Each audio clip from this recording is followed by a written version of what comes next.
The results at the Conference of Parties, COP18 here in Geneva, have been really good for Asian big cats. We got some strong decisions calling for the phase out of tiger farms and more urgent action required to do that. And importantly, we also got some strong language calling for the closure of domestic markets. So the history of tiger farming actually goes back to the late 80s, when China realized that they had virtually exterminated their own wild tiger population and they need bones for medicine. They started farming them then. But then in 1993 they brought in this State Council order that banned the domestic use of tiger bone and rhino horn. And I think the international community thought, well, that's great, they're going to now shut down these farms. But the tiger farming industry, and it is an industry, it's big business, they were banking on the extinction of wild tigers everywhere, and so they instead just continue to grow and expand with government endorsement. And so you have these huge facilities like the Harbin facilities in northeast China and the Xiongsen facility in southern China, with government endorsement and investment, massive places with over 1,000 tigers each. Lots of the animals, for example tigers, are being exploited commercially in a massive scale. We've seen thousands of tigers being kept in farms in China, Thailand, Laos, but also South Africa, in conditions that are totally unsuitable for their needs.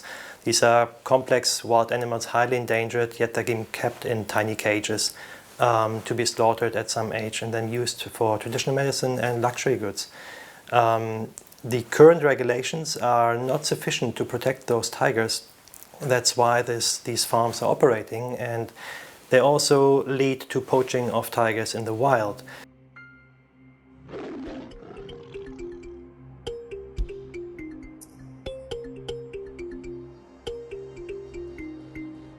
Yet when you look at how things have developed, 50 years ago there was hardly any demand for tiger medicine, for example, because it wasn't available. It was a very precious good that simply wasn't on the market in a big scale. Since then, tiger farms have developed and kicked in with a massive supply for demand, and actually increased demand for that product, because now you can buy tiger products in every pharmacy in China. It's quite easy. And because of that availability, you obviously trigger poaching as well, because if you see a tiger or a big cat in the wild, you know its value, so you're going to poach it. And the problem is, there's always the thought that maybe we're going to hit a ceiling in the demand. So maybe captive farms can at some point provide enough captive tigers that all the supply is being met. But this is not what we see. We see the supply not reaching the demand. The demand continues to increase. We've got population increase. We've got people becoming richer and being able to purchase more products. So the pathway of farms being actually able to meet the supply and stopping the poaching of animals in the wild is doomed to fail, and is not going to lead to success. A lot of people have forgotten that wild tigers have declined in countries that treat tigers as a commodity, and including the tiger farming countries of Laos and Vietnam, China. So there's no reason to believe that farming has relieved pressure on wild tigers. Completely the opposite. In those countries, there are virtually no tigers left. Cambodia, they're completely wiped out. And if they want wild tigers to recover, then they need to create a culture and an environment in terms of ecology, social, political, where the tiger is valued more in the wild as a symbol of the health of the ecosystem, not valued purely for the sum value of its body parts.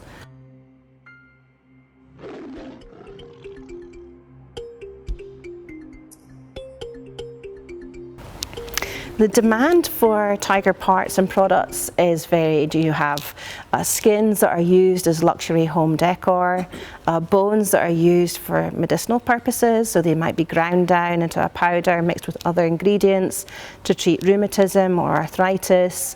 But bones are also used to make a wine as a sort of general strengthening tonic, and that might be purchased as a prestigious gift if you want to win a contract or get a promotion, but also they're sold as a male virility product. Tiger bone wine is sort of found in some of the sleazy border town areas.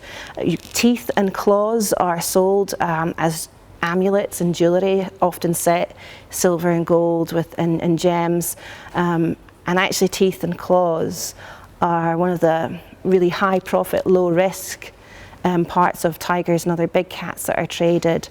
When we talk to traders who are buying entire skeletons or carcasses, it's often the first thing that they sell to recoup their initial investment. But then there is another income stream for those places, and a lot of those places operate as tourism destinations. So while the tigers or the lions are young, they are still small, so they're not valuable as a commodity for products, because they don't have a big enough skin, their bones are not heavy enough. So while the tigers and the lions grow, they're used for tourism. You can go as a tourist, you can take a selfie, you can cuddle with the tiger, pay a lot of money actually for it. And for the farms operating that business, it's a gold mine. You make money throughout. As soon as a tiger is being born, you start making money with that animal. You have to destroy whatever habitat was there before to actually create those facilities.